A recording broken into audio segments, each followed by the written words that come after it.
안녕하세요. 그리스도인 영성학교를 운영하는 신목사입니다.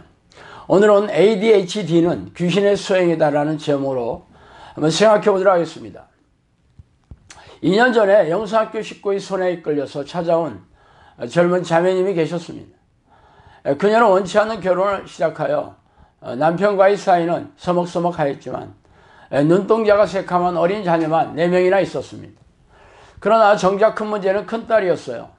그 딸이 초등학교에 들어갈 무렵 ADHD라는 정신질환 진단이 나왔습니다. 학교 생활은 고난의 행군이었습니다. 학업은 따라가기 힘들었으며 친구들은 대놓고 왕따를 시켰죠. 어렵사리 초등학교를 졸업하고 나서 부모는 딸 아이를 중학교에 올려보내지 않고 집에서 홈스쿨링을 하기로 결정했습니다. 딸의 고통을 더 이상 지켜보는 것이 괴로웠기 때문입니다. 그래서 제가 이 ADHD가 무슨 질환인지 백과사전에서 찾아서 읽어드릴게요. ADHD라는 이 질병은 주의력 결핍 과잉 행동 장애라고 부르며 주의력과 집중력이 매우 약하고 한시도 가만히 있지 않으며 충동적인 행동을 보이는 정신질환입니다.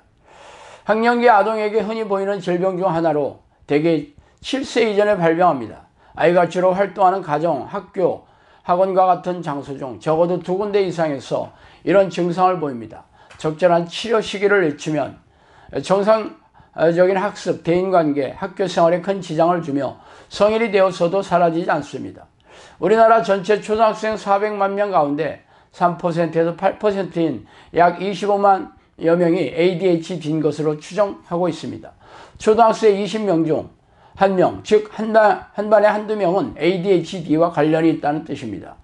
ADHD가 생기는 원인은 뇌를 조사한 결과 주의 집중과 행동을 억제하는 기능을 하는 부분에 이상이 있음이 드러났습니다.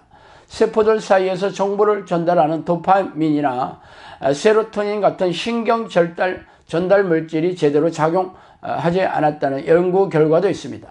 ADHD 아동을 둔 부모 가운데 상당수가 자신의 어린 시절 모습과 비슷하다고 얘기합니다. ADHD가 유전될 확률은 20에서 30% 정도입니다. 유전자가 일치하는 일란성 쌍둥이 가운데 ADHD를 동시에 보이는 확률은 50에서 80%, 일란성 쌍둥이는 약 30%입니다. 이런 연구 결과는 유전적 요인과 ADHD의 관계가 있다는 점만을 알려줄 뿐이지 그 원인을 제대로 설명해 주지 않습니다. 결론적으로 ADHD의 원인은 뇌세포에 이상이 생겨서 발생하는 질환이며 부모에게 물려받은 유전성이 농후하다는 것이죠. 아시다시피 저는 거의 모든 정신질환이 귀신들의 수행임을 주장하고 있습니다. 그 주장을 증명하는 길은 단 한 가지죠. 귀신을 쫓아내는 기도로서 질병을 치유하는 것입니다. 성령께서 저에게 말씀하시기를 귀신들은 머리를 타고 앉아 뇌세포를 공격하고 DNA를 조작한다고 하셨습니다. 그렇다면 ADHD도 귀신들의 수행임이 명백하죠. 그러나 이를 주장하는 게 어려운 게 아니라 증명하는 게 어렵지 않겠습니까? 아이들에게 기도 훈련을 시키는 것은 어려운 일입니다. 왜냐하면 아이들은 기도의 필요성을 알지 못하고 더더욱 전심으로 기도하는 것을 이해하지 못합니다. 그래서 자녀들에게 성령이 개입하시고 문제를 해결해 주시는 것은 전적으로 부모가 어떻게 자녀들을 기도 훈련을 시키느냐와 부모들의 기도가 하나님의 마음을 감동시키는 것에 달려 있습니다. 특히 ADHD 증상은 주의력 결핍증이며 정신 집중을 하지 못하는 정신질환이 아닙니까? 그렇다면 고도의 정신 집중을 요구하는 기도 훈련을 시키는 것은 더욱 힘든 일일 것입니다. 어쨌든 이 자매는 큰딸에게 기도 훈련을 시키면서 주말이나 주일에는 영성학교에 와서 축출기도에 참석하기 시작했습니다. 그래서 제가 이 문제를 해결하는 게 쉽지 않겠다고 생각은 했지만 실제로 생각보다 기도 진도가 나가지 않았습니다. 그 이유는 나중에 밝혀졌어요. 저는 정신질환 환자의 기도 훈련을 할 때는 정신과 약을 끊어야 된다고 주문하고 있습니다. 왜냐하면 정신과 약물은 정신집중을 요하는 기도를 방해하기 때문입니다. 그러나 이 자매는 약을 복용하지 않아서 딸의 증상이 더 나빠진다면 교회에 다니지 않는 남편의 질책이 두려워서 딸에게 약을 계속해서 복용하게 했던 것입니다. 그러나 기도의 진도가 지지부진한 원인을 캐다 보니 약을 지속적으로 복용한 사실이 밝혀졌고 결국 약을 끊기로 결단을 하고 기도 훈련을 재개하였습니다. 그랬더니 큰딸에게서 이 하급 귀신이 드러나면서 나가는 증상이 나타나기 시작했어요. 하품과 침 등의 증상에서 급기야는 기도하다가 구토를 하는 사건도 발생했습니다. 그러나 감사하게도 이 아이는 성실하게 기도 훈련에 순종했어요. 그렇게 시간이 지나가자 증세가 호전되기 시작했어요. 그리고 기도 훈련이 시작된 지 2년이 넘어서 엊그제 정신과 병원에 가서 검사를 하자 정상이라는 진단을 받았어요. 그 의사는 1년 넘게 약을 복용하지 않고서 정상으로 회복된 것을 이해할 수 없다면서 연신 고개를 갸우뚱했다는 후문입니다. 작년 여름에도 영성학교에서 한 가족이 찾아왔어요. 이들도 친구의 소개로 영성학교로 오게 되었는데 그 이유는 초등학교에 다니는 장남이 심각한 ADHD 질환을 앓고 있었기 때문입니다. 이 아이가 처음 온 날은 모두가 잊지 못해요. 이 아이는 혼자서 끊임없이 혼잣말을 하면서 손발짓을 하며 돌아다녔기 때문입니다. 그래서 저는 이 아이가 정신분열 환자가 아닌지 의심했을 정도였어요.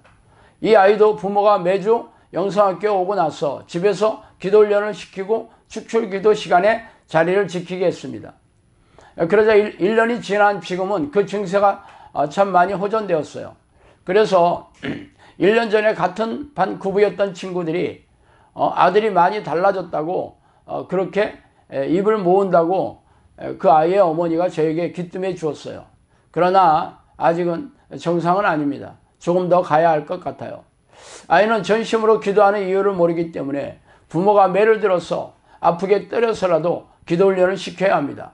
그러나 고통스러워서 눈물을 흘리는 아이를 보면서 때리는 일은 쉬운 일이 아니죠. 그래서 이 부모도 아프게 때리면서 기도 훈련을 시키지 않았다고 해서 저에게 돌직구를 맞기도 했습니다. 영성학교의 기도 훈련이 힘들고 어렵더라도 정작 아무런 결과가 나오지 않는다면 저를 원망하며 하나님께 불평하지 않겠습니까? 그러나 감사하게도 아이들에게 제가 직접 손을 잡고 축출 기도를 해주지 않았는데도 불구하고 이렇게 심각한 ADHD 증상의 아이들의 문제를 해결해 주신 하나님께 감사드립니다. 우리네 교회 중에서 ADHD 증상으로 고통을 받고 있는 자녀들이 아마 허다할 것입니다.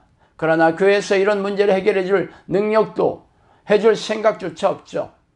위에서 소개한 아이의 부모가 전에 다녔던 교회의 담임 목사를 찾아가서 아이의 문제를 상담했던 이야기를 저에게 들려주었어요. 그 담임 목사는 자신이 잘 아는 유명한 정신병원 전문의를 소개시켜 주겠다고 해서 몹시 씁쓸해했다고 말하면서 말입니다. 그 교회는 이름만 대면 알만한 대형교회였어요. 참 기가 차는 일이죠. 자, 오늘은 여기까지 하겠습니다. 감사합니다.